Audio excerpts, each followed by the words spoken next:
Je m'appelle Gadveil et je crée de temps en temps des rendez-vous un peu hors normes, un peu différents dans l'espace public, dans la rue, à Paris ou ailleurs.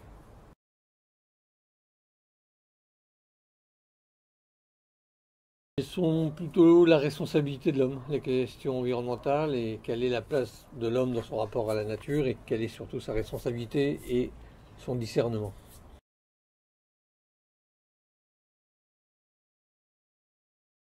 Des hasards de la vie, des hasards des rencontres, un tout petit souvenir d'enfance d'un marronnier dans le parc de la Pépinière à Nancy où j'allais jouer pour cacher mes billes, mes voitures, et qui était un arbre qui m'abritait, qui me protégeait et que j'admirais.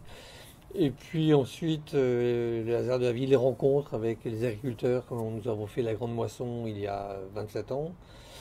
Et puis, de rendez-vous en rendez-vous, ça s'est forgé en moi que cette question de discernement et de responsabilité de l'homme devait être mise en exergue et que ma façon à moi de le raconter à mes contemporains dans ces mises en scène un peu exubérantes, un peu jubilatoires, pouvait attirer l'opinion publique, surtout le public populaire, pour qu'ils comprennent au fur et à mesure les évolutions, ce qui était souhaitable et vers quoi notre société allait.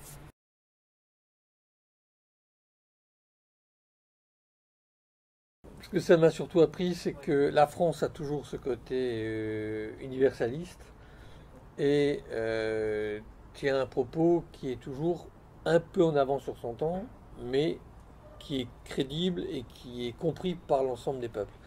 Et je pense que si l'accord de Paris s'est effectivement signé à Paris au sommet du climat, à la COP 21, c'est parce que la France a cette fonction-là d'être un peuple en conscience, une conscience un peu plus aiguisée, sans doute, que sur les questions universelles. Et par exemple, mes dernières expériences en Chine, au Japon, me font dire que tous les peuples de la Terre ont les mêmes préoccupations. Qu'on habite en Chine, au centre de Pékin, très très abîmé par la pollution, qu'on habite dans la région du Tohoku, c'est-à-dire la région de Fukushima au Japon ou à Tokyo, ou qu'on habite à Paris ou dans un village du Luberon, les préoccupations environnementales sont devenues universelles.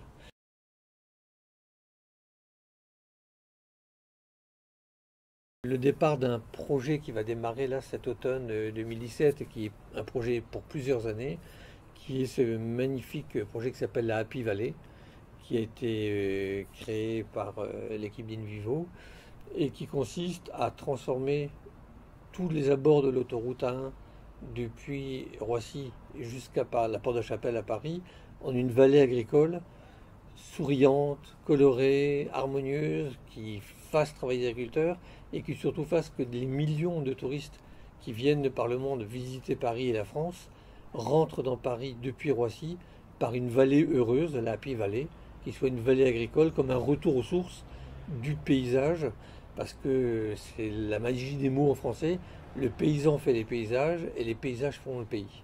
Et donc on veut restituer ça, reconstituer ça, mais dans une approche d'une agriculture très actuelle, très engagée sur les questions environnementales. Et donc ce sont ces 30 kilomètres qui sont le projet des 7 prochaines années pour mon équipement.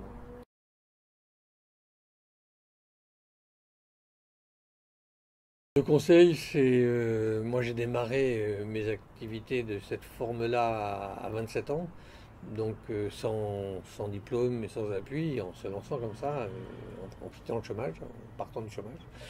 Et enfin, pour ne plus être au chômage, disons. Et il n'y a pas d'autre chemin que la volonté, la prise de risque et la décision de s'engager. On peut se tromper, on peut se planter, on peut se faire mal, on peut commettre des erreurs. Elles n'ont pas d'importance en réalité. Le plus grave, c'est le regret de ne pas avoir été au bout de ses rêves, au bout de ses projets, au bout de sa volonté. Hier, j'ai eu une discussion très intéressante avec un chauffeur. J'ai pris un Uber et le jeune homme avait 24 ans. Il venait de Guinée-Conakry. Il habite à Bondy. On a discuté et au bout de quelques minutes, il m'a dit: ah, mais moi, j'ai pas eu de père. Mon père était absent. Est-ce que je peux venir vous voir de temps en temps pour parler avec vous, pour que vous me donniez comme ça des éléments? Je lui ai dit: mais moi qui ai 5 enfants, transmettre et la transmission, c'est important. mais qu'un jeune de 24 ans, habitant Bondy, un grand gaillard, 1m88 je crois, 80 kg, 88 kg, enfin footballeur, vraiment un gaillard, me dise en Hollande pendant que j'étais en stage de football, ce sont les livres qui m'ont montré que je parlais mieux quand je disais, c'est pour moi très satisfaisant.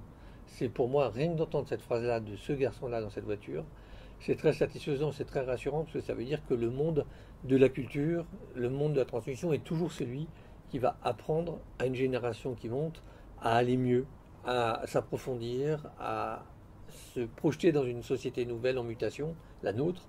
Et c'est cette jeunesse-là, celle dont vous faites partie, celle dont ce jeune fait partie, celle dont mes enfants font partie, qui va construire un monde meilleur. Croyez en vos rêves, réalisez-les. Moi, je m'efforce depuis 30 ans comme ça d'aller au bout des miens. Je n'ai pas toujours réussi. Des fois, ces rêves se sont transformés plutôt en cauchemars. Et bien, il a fallu repartir sur d'autres rêves. Et c'est cette ténacité, cette opiniâtreté que je souhaite à tous, parce que c'est comme ça qu'on construit sa vie. Très bien. Sur ce, merci pour tout. Merci à vous.